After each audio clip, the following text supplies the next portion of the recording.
Assalamualaikum warahmatullahi wabarakatuh. Alhamdulillah wassalatu wassalamu ala Rasulillah wa ala alihi wa sahbihi wa mawala. Rabbi shrah li sadri wa yassir li amri wahlul 'uqdatam min lisani yafqahu qawli ya Fattah ya Alim. Apa kabar sahabat semuanya? Semoga sehat walafiat, tidak kurang suatu apapun. Nah, hari ini adalah tanggal 13 Februari ya.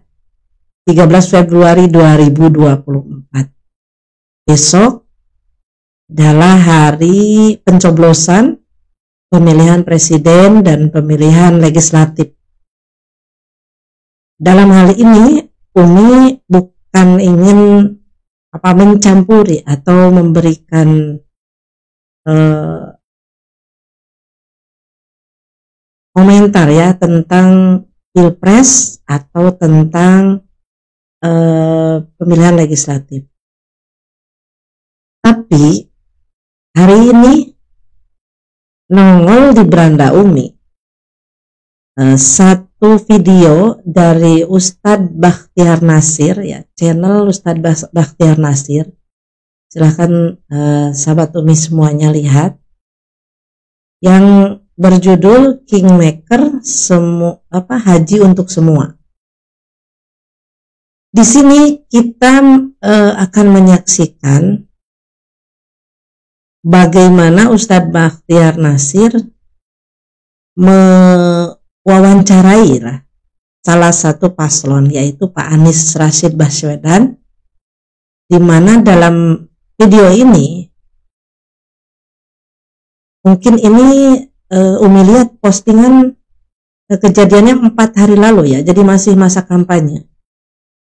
Dalam video ini, Ustadz Bakhtiar Nasir menanyakan bagaimana solusi atau mungkin semacam visi misi dari calon presiden nomor 1 ini tentang masalah haji. Dan setelah Umi lihat sebagian awalnya saja, baru Umi lihat awalnya saja, ternyata menarik, ada beberapa ide yang menurut Umi ini baru didengar ya. Makanya kita lihat videonya, bisa jadi ini menjadi harapan baru bagi kita-kita yang sedang menunggu antrian haji, yang merindukan ke Baitullah, baik itu untuk haji maupun umroh. Ini ternyata ada solusi yang bisa jadi inilah jawaban dari semua keresahan kita. Apakah ini bisa masuk atau tidak? Kita lihat saja videonya. Silahkan disimak ya. Langsung saja dah Pak Presiden, pada malam hari ini kita akan mendengarkan tentang haji untuk semua. Dan di sini para ketua asosiasi dan para penyelenggara umroh dan orang-orang yang sudah lama sekali antri ingin haji tapi belum kesampaian.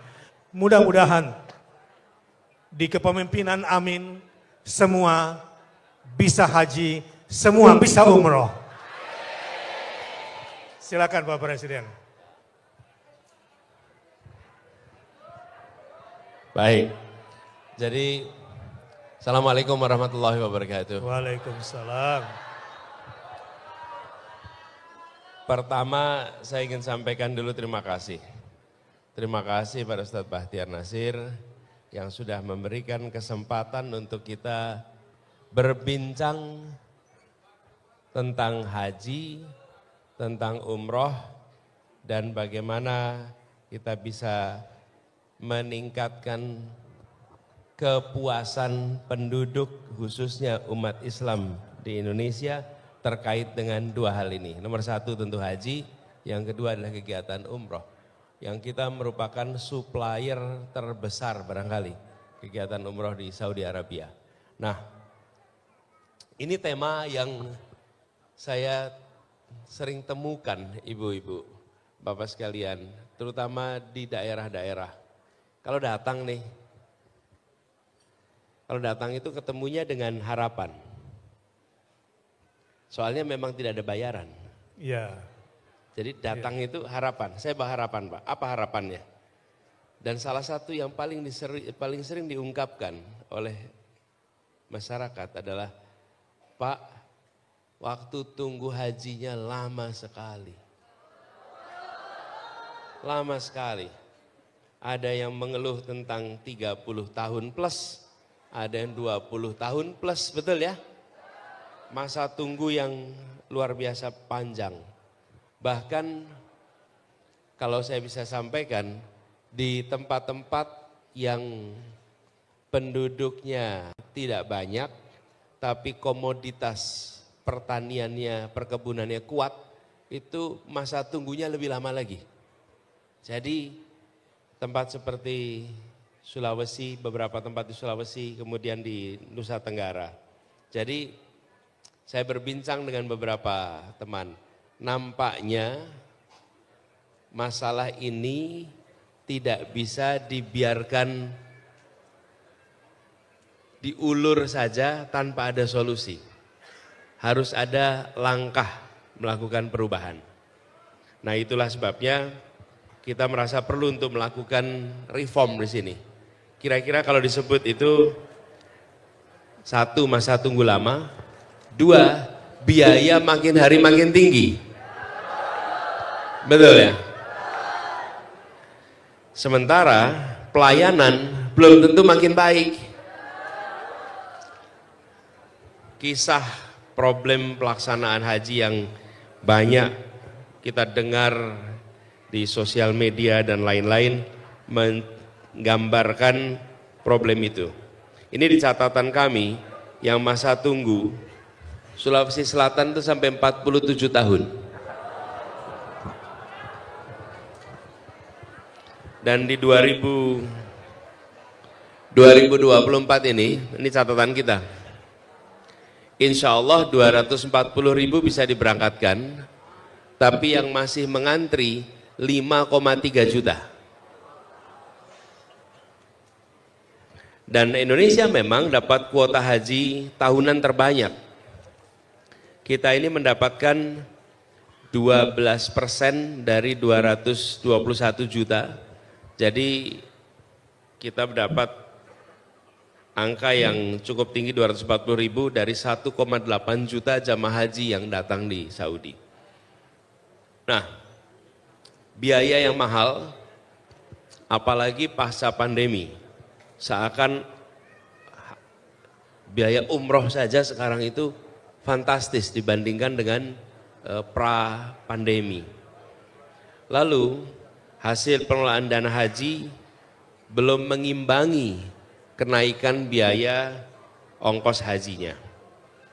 Dan kalau kita lihat di tahun lalu 2023, catatan kami menunjukkan ada plus minus 24.000 calon jemaah haji yang gagal berangkat. Nah, dari situasi itu apa yang kita perlu kerjakan?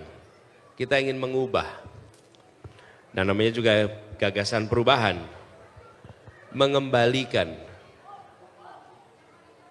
paling dasar bahwa mereka-mereka yang akan berangkat haji ini harus dipandang sebagai tamu Allah, bukan sebagai komoditas usaha. Wah, sebelum dilanjut Umi ingin merespon dulu nih. Pertama, ini beliau sebagai calon presiden yang biasanya lebih banyak dari calon-calon itu menggali dan fokus memberikan visi misi itu bab lain ya, ekonomi, budaya, pendidikan, kesehatan. Tapi ini beliau saya lihat dengan data-data yang beliau miliki tadi, berarti memang ada perhatian gitu.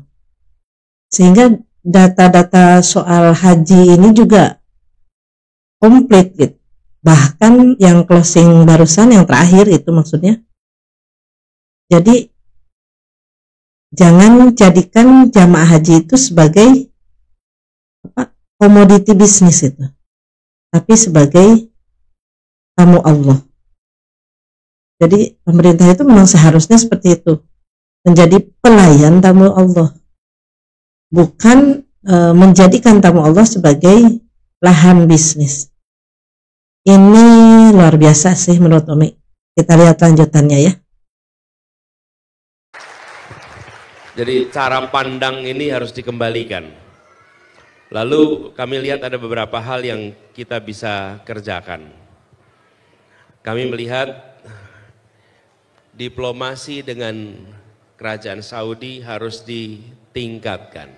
Kita harus berbicara lagi dengan kerajaan Saudi, dan kita tahu kerajaan Saudi itu terbuka asal dari sisi kita punya rencana yang masuk akal, yang bisa dipertanggungjawabkan tata kelolanya, dan ada pribadi-pribadi kredibel yang diamanati untuk mengurus ini. Dan kita mendengar juga bahwa visi Saudi 2030 jumlah jamaah haji dan umroh tahunan itu akan meningkat dari 20 juta menjadi 30 juta. Jadi ada ruang bagi kita untuk masuk di situ. Nah, kita ingin kuota haji kita itu ditingkatkan sampai 300.000 jamaah haji. Dengan begitu, kalau itu terjadi, masa tunggu mudah-mudahan bisa turun, berkurang. Dan masa tunggu itu perhitungan kami bisa berkurang 3 sampai 5 tahun. Lalu yang kedua terkait dengan dana. Dana haji ini kita melihat perlu dikelola lebih baik. Dan jangan sampai dana haji ini memberatkan bagi mereka yang mau berangkat, bahkan jangan sampai menggagalkan rencana untuk menjalankan ibadah haji. Nah, subsidi haji ini bisa kita tingkatkan lewat pengelolaan investasi yang lebih baik, lewat pengelolaan dana yang lebih menghasilkan. Dan ini harapannya nantinya bisa mencegah calon jamaah yang gagal berangkat. Lalu yang terakhir, kami melihat ke depan dalam jangka panjang, mari kita lihat haji, umroh Indonesia itu sebagai sebuah proyek yang tidak ada batas usianya. Tidak ada. Menarik. Ini penting sekali. Perhatikan, jangan pandang ini sebagai sebuah proyek yang ada batas usianya. Iya. Selama sebelum kiamat, insya Allah kita masih terus mengirimkan haji berangkat dari Indonesia. Betul ya? Nah, ya Allah, sebelum lupa nih, Umi underline ya, Umi kasih catatan atau stabilo besar nih. Pertama, poin yang tadi Pak Anies bilang itu adalah tentang diplomasi untuk kuota. Karena kalau kita mampu berdiplomasi, ada orang-orang kredibel bisa bertanggung jawab, sebenarnya Arab Saudi terbuka, kata Pak Anies. Jadi dengan target Saudi yang akan memperbanyak kuota haji di tahun 2030, maka sebenarnya peluang kita untuk menambah kuota itu sangat besar. Dari sekarang 240.000, nanti ada kemungkinan sampai 300.000, kata beliau. Jadi itu akan mengurangi lamanya masa tunggu, bisa sampai 5 tahun terkurangi. Masya Allah. Jadi yang sekarang antriannya 10 tahun bisa jadi cuma 5 tahun. Itu poin pertama. Yang kedua tadi mengenai pengelolaan dana haji, dikelola ke hal-hal yang lebih efektif gitu ya. Lebih efektif, lebih menguntungkan gitu ya. Dan kemudian memberikan, yang terakhir adalah tidak membatasi usia. Tidak membatasi usia haji. Itu bagus sih. Jadi ya memang haji itu sebenarnya nggak ada batasan usia ya, dari agama juga. Hanya istitoah aja, mampu. Jadi selama mampu, mau usia 100, mau usia berapa tahun ya silahkan saja ya. Ya kita lanjut saja ya, lihat. Jadi kita harus berpikir menjangkau yang amat panjang. Artinya apa? Selama ini kita melihat datang haji itu temporer aja. Numpang di tempat si A, numpang di tempat si B. Numpang tempat si A, si B itu apa sih? Hotel ini, hotel itu, hotel ini, hotel itu. Itu kan numpang, bukan? Lah padahal kita ini akan haji, akan ada jemaah haji seumur-umur ada Indonesia, seumur-umur ada umat manusia, kita akan terus haji. Jadi sudah saatnya kita membangun kampung haji Indonesia. Allahu Akbar. Keren ini. Sebagai sebuah investasi jangka panjang, kenapa? Karena jelas akan ada yang datang. Betul tidak? Betul ya. Setiap tahun ada yang haji, setiap tahun ada yang umroh. Kenapa kita selalu numpang sama yang lain? Kenapa kita tidak membuat sendiri? Dan kita memiliki sumber dayanya untuk bisa membangun di sana. Allahu Akbar.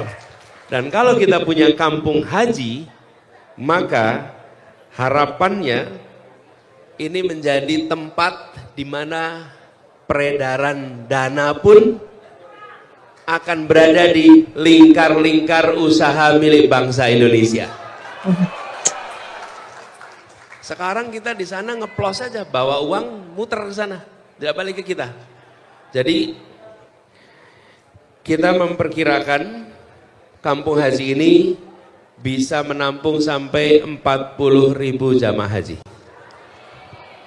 Bisa umroh, haji, makanan Indonesia, dan semua pelayanan yang membuat kita secara tujuan ibadah terjalankan, kegiatan perekonomian bergerak dengan baik, lalu secara perwakilan budaya, seluruh jamaah haji dunia akan bisa mampir ke kampung Indonesia dan merasakan Indonesia di tanah suci. Masya Allah, ini menurut Umi brilian sih. Suka nggak suka ini sama Pak Anies, ide ini brilian teman-teman. Bener ini. Logikanya gini, kita juga kalau punya uang ya, kita sering misalkan ya ke suatu daerah. Hampir tiap bulan kita ke suatu daerah. Kenapa kita harus terus sewa hotel? Kenapa harus terus sewa kontrakan? Kalau sering gitu. Dan kita punya uangnya, maka kenapa enggak kita bikin aja rumah sendiri. Ini sekelas negara tentu mampu dong. Apalagi ditopang oleh dana-dana jamaah haji yang kita simpan ya. Berapa juta orang menyimpan uang dana haji, kemudian juga sangat lama. Memang ide ini sangat logis, sangat mungkin. Wah ini brilian sih menurut Umi. Apa nggak pernah kepikiran sama yang lain ya sebelumnya? Atau kepikiran tapi ogahan mengeksekusi gitu? Atau dipersulit mengeksekusinya? Entahlah gitu. Tapi yang jelas Umi ini benar-benar terperanjat ya mendengar ide yang ini nih. Ini benar akan berapa uang terpangkas biaya haji kita kalau sewanya di tempat kita sendiri gitu. Kan logikanya daripada ngontrak, daripada sewa hotel ya dibangun aja rumah sendiri ya. Kita kan akan terus bergantung sama harga-harga yang ditentukan oleh hotel-hotel Arab Saudi terus kan, kalau selamanya kita nyewa. Tapi kalau kita bangun sendiri kan minimal kita tekan. Kalaupun punya untung, itu untungnya untuk negara kita sendiri. Ditambah lagi tadi perputaran uang, dilengkapi makanan-makanan juga makanan khusus Indonesia. Bukan Indonesia-Indonesiaan gitu kan. Tentu kalau full itu kampung Indonesia ya pastinya akan Indonesia banget kan. Ini sih gila ya menurut Umi, luar biasa, Masya Allah. Benar-benar di luar nurul kalau kata anak muda ya. Ini di luar nurul, jadi sangat apresiasi lah kalau ada ide seperti ini ya.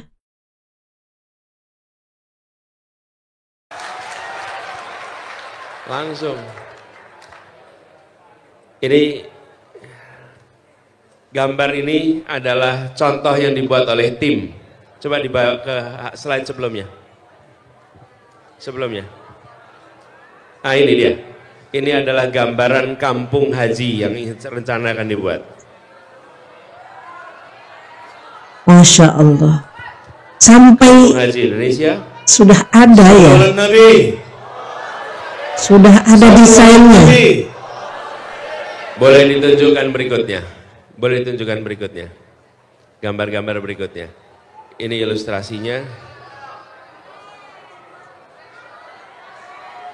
Nah, apa yang unik di sini, Bapak Ibu? Apa yang unik? Ada apa tuh? Ada bakso, ada soto. Saya nutupin juga ya? Enggak.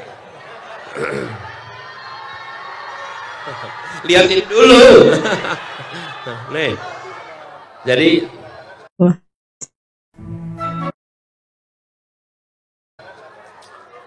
Oke, slide berikutnya coba.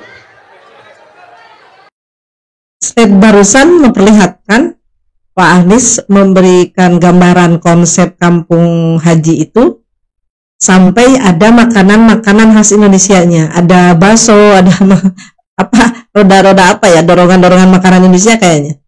Wah ini sangat membahagiakan ya, terutama bagi kita ibu-ibu ya, emak-emak yang biasa jajan. Karena walau bagaimanapun terus terang memang saat kita di Tanah Suci akan sangat merindukan makanan Indonesia. Akan sangat merindukan makanan Indonesia, terutama selama haji karena lama ya. Ibu juga mengalami hal yang sama, di mana merasa rindu banget sama bakso itu benar. Memang di sana ada bakso, tapi tetap aja ya agak bagaimana gitu, berbeda lah dengan bakso yang ada di kita, apalagi ada rodanya kayak gitu, jadi akan merasa benar-benar lagi di Indonesia gitu. Ini sih ibu-ibu pasti sangat-sangat setuju ya.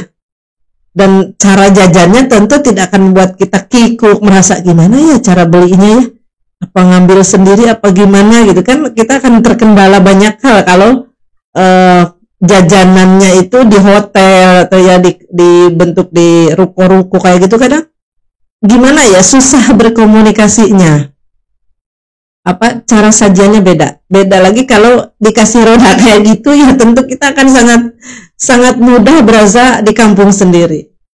Insya Allah ini apa ya, bagi Umi sangat membuat excited ya kalau benar seperti ini bisa terwujud. Ya Allah, seneng banget nih. Kita lanjut ya. Ya, boleh ditunjukkan berikutnya.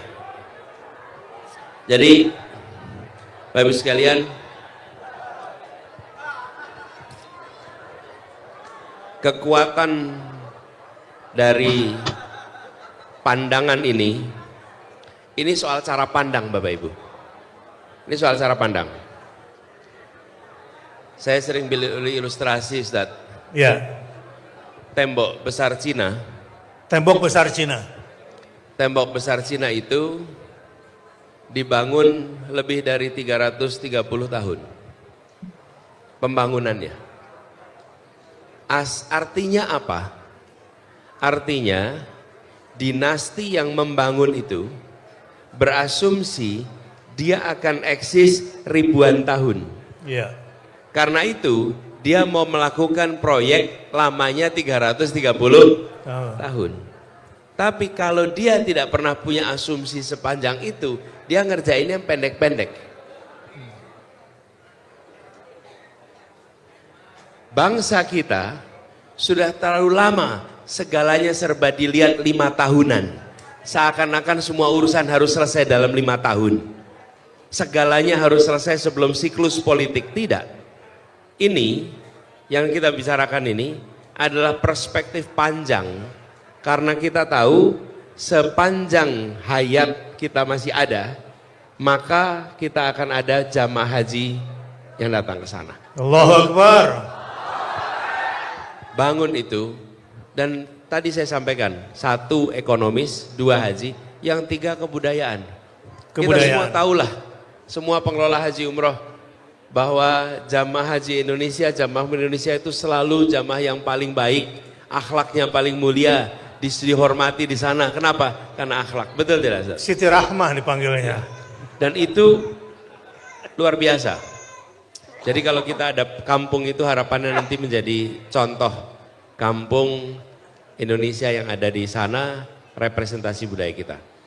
Jadi 1, mempercepat masa tunggunya, mengelola dananya lebih baik, peningkatan kuotanya dikerjakan, dan bangun kampung haji, kampung jamaah Indonesia, dan harapannya nanti 4 itu dikerjakan, kita akan merasakan perubahan dalam pelayanan. Allahu Akbar.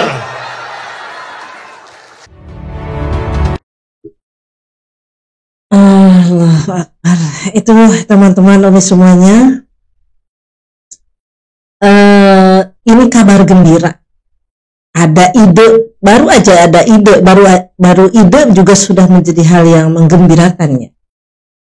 Apalagi kalau memang sudah benar-benar bisa terwujud ya.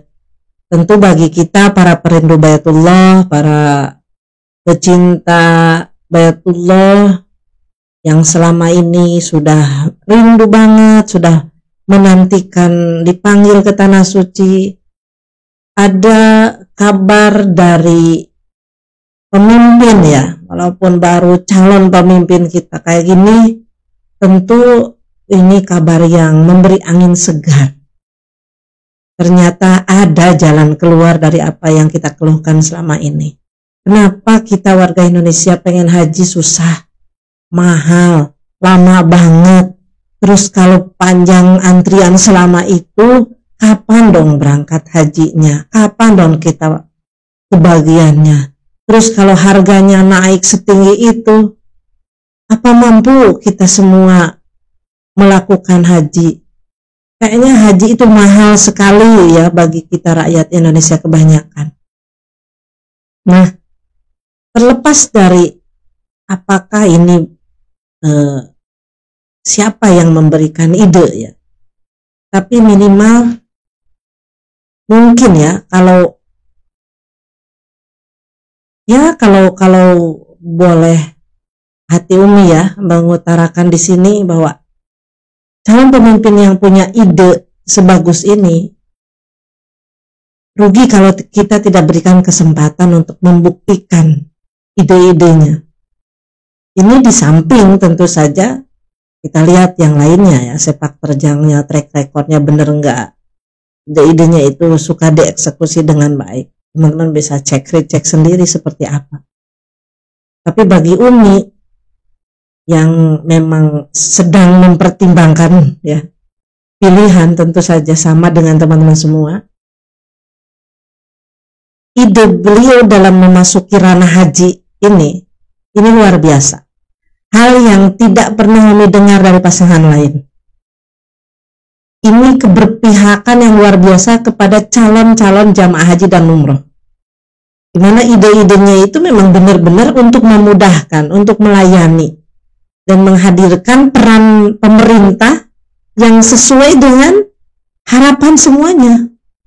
Bukan hanya menjadikan calon jamaah haji dan umroh itu sebagai komoditi bisnis, tapi melayani hak rakyatnya gitu, untuk merasakan ibadah haji dan umroh yang memang hanya dipegang kekuasaannya itu, wewenangnya itu sama negara. Nah, ide-ide brilian beliau tadi, 1, membuka kuota yang besar sehingga antrian tidak panjang, kemudian dana haji yang efektif pengelolaannya ya. Jadi jelas ya, mungkin dikemanainnya, terus mungkin kalau memang itu istilahnya dikelola negara itu ya memang jelas dikelolanya buat apa. Kalau sekarang ya maaf, Umi sendiri tidak paham pengelolaan itu kemana arahnya. Lalu tentang tadi yang terakhir itu tentang kampung haji, itu luar biasa. Kenapa enggak dieksekusi? Kenapa membuat IKN saja bisa? Kenapa membangun kampung haji di Mekah enggak bisa? Padahal sebagai negara besar muslim terbesar kita mampu, sangat mampu menurut Umi. Dan perorangan saja bisa punya hotel loh di sana, apalagi negara gitu. Ya, kenapa enggak? Dengan lobi-lobi pemerintah, dengan uang yang dimiliki, dengan wewenang yang dimiliki, bisa, sangat bisa. Uang-uang yang dijadikan DP itu kan bisa dibangunkanlah di sana hotel-hotel kita, kampung haji seperti tadi. Itu bayangan Umi sih, nambahin aja. Jadi serasa terpantik gitu ya. Jadi ada ide itu, iya kenapa enggak ya? Tapi mungkin terlepas dari Pak Anies ini nanti bisa mengeksekusi atau tidak, karena belum tentu mungkin dimenangkan ya sama Allah, atau mungkin dipilih oleh semua rakyat. Minimal ide beliau itu nanti akan bisa jadi inspirasi. Yang jelas dari video ini Umi apresiasi ada calon pemimpin memiliki ide-ide brilian seperti ini. Sayang sekali kalau kita tidak memiliki pemimpin yang seperti ini. Bagi jamaah calon haji yang mengantri lama, ini angin segar. Berilah beliau kesempatan untuk bisa mewujudkan ide-ide tadi. Semoga teman-teman tercerahkan. Soal pilihan memang kembali kepada diri kita masing-masing, tapi minimal buat kita yang perindu Baitullah, video barusan menjadi referensi apakah ini menjadi salah satu pemimpin yang solutif bagi persoalan bangsa, terutama persoalan haji ini yang juga menjadi salah satu persoalan besar bangsa kita. Pilihan kembali kepada kita semuanya, pada masing-masing, tapi mintalah sama Allah agar kita diberikan petunjuk memilih pemimpin yang terbaik dan memilih pemimpin yang paling sedikit madaratnya buat kehidupan kita berbangsa, bernegara, dan agama.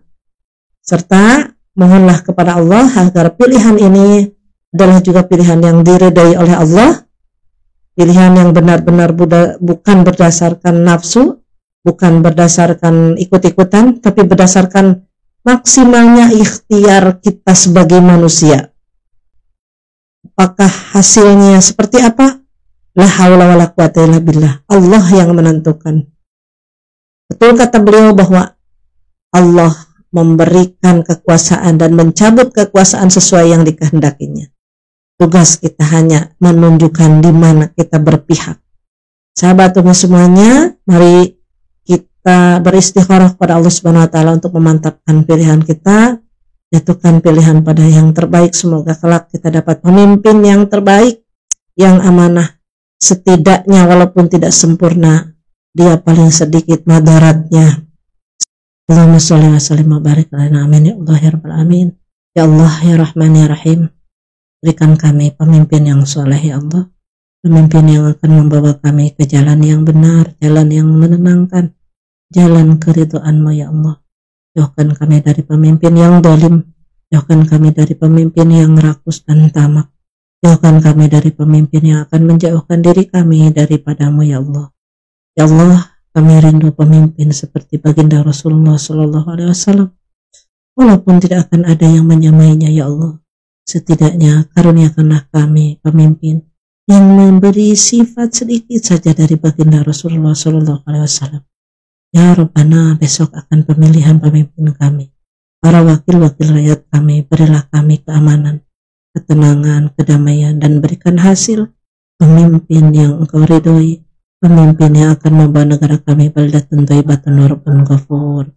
Amin, amin, amin ya rabbal alamin. Selamat menentukan pilihan Bapak Ibu semuanya. Mohon maaf atas segala kekurangan di video ini. Semoga ada manfaatnya. Assalamualaikum warahmatullahi wabarakatuh.